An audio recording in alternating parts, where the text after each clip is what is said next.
Welcome to recipes in my way. இன்றைக்கி நம்ம அருமையான சுவையில் ஆரோக்கியமான வகையில் ஒரு பிரேக்ஃபாஸ்ட் ரெசிபி தான் செய்ய போகிறோம். ரொம்ப சுலபமாக எல்லாருமே விரும்பி சாப்பிட்ற அளவுக்கு இதை எப்படி செய்கிறது, இதுக்கு தேவையான பொருட்கள் என்ன பார்க்கலாம் வாங்க. 1/2 கப் கொள்ளு, இது 100 கிராம் அளவு. 1/4 கப் கடலைப்பருப்பு, இது 50 கிராம். 1/4 கப் துவரம்பருப்பு, இதுவும் 50 கிராம். 1/4 கப் பாசிப்பருப்பு, இதுவும் 50 கிராம். 1 டேபிள் ஸ்பூன் உளுந்துப்பருப்பு. 1/2 கப் பச்சரிசி, இது 100 கிராம் அளவு. இட்லி அரிசி, புழுங்கல் அரிசி எது வேணாலும் சேர்த்துக்கலாம். இது எல்லாத்தையும் நைட் ஃபுல்லாக ஊற வச்சு தண்ணியை வடித்து எடுத்து வச்சுருக்கேன். பாதி பாதியாக அரைச்சிக்கலாம்.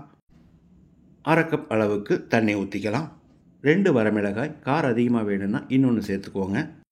ஒரு சின்ன துண்டு பெருங்காயம். 1 டீஸ்பூன் சீரகம். 2 கொத்து கறிவேப்பிலையும் சேர்த்து ரொம்ப நைஸாக இல்லாமல் கொஞ்சம் குறகுறப்பாக அரைச்சி எடுத்து வச்சுருக்கேன். இதே மாதிரி மீதி இருக்கிறதையும் அரைச்சி ஊற்றிக்கலாம்.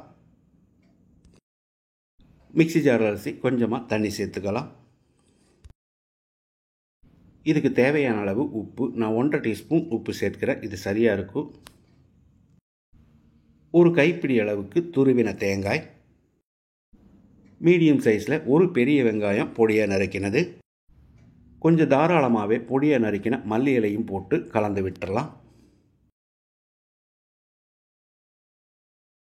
இதோட 2 பச்சை மிளகாயும் பொடியாக நறுக்கி போட்டுக்கலாம். குழந்தைகளுக்கு கொடுக்கறதா இருந்தால் இது வேண்டாம். ஆரோக்கியமான கொள்ளுப்பருப்பு அடமாவு ரெடி ஆயிருச்சு. நான் ஏற்கனவே தோசைக்கல் காய வச்சுருக்கேன். 1.25 கரண்டி அளவுக்கு மாவு ஊற்றி தேய்ச்சி விட்டுறலாம். இதை ரொம்ப லேசாக தேய்க்க முடியாது. தேவையான அளவுக்கு எண்ணெய் ஊற்றிக்கலாம். ஒரு பக்கம் வேகிறதுக்கு 1.5 நிமிஷம் பிடிக்கும். அதுக்கு பிறகு இதை திருப்பி போட்டுடலாம். திருப்பி போட்ட பிறகு இந்த மாதிரி அழுத்தி விடணும். அப்போ தான் ஈவனாக வேகும். அளவான தீயில் மறுபடியும் ஒரு 2 நிமிஷம் வேகணும். ஆரோக்கியமான வகையில் நம்மளோட கொள்ளடை ரெடி ஆயிடுச்சு. தேங்காய் சட்னியோடு சாப்பிட்றதுக்கு ரொம்பவே பிரமாதமாக இருக்கும். குழந்தைங்க விரும்பி சாப்பிடணுன்னா இந்த மாதிரி சின்ன சின்னதாக ஊற்றிக்கோங்க.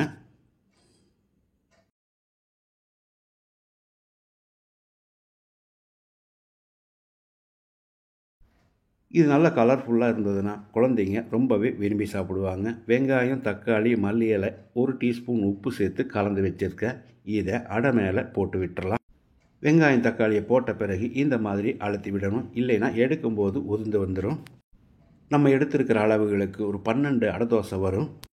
அருமையான சுவையில் ஆரோக்கியமான வகையில் நான் செஞ்சுருக்கிற இந்த கொள்ளடையை இதே மாதிரி இதே அளவுகளோடு நீங்கள் செய்து பாருங்கள். இந்த வீடியோ பிடிச்சிருந்தால் லைக் பண்ணுங்கள், கமெண்ட் பண்ணுங்கள், ஷேர் பண்ணுங்கள். சப்ஸ்கிரைப் பண்ணாதவங்க சப்ஸ்கிரைப் பண்ணுங்கள். மறக்காமல் பெல் பட்டனை கிளிக் பண்ணுங்கள்.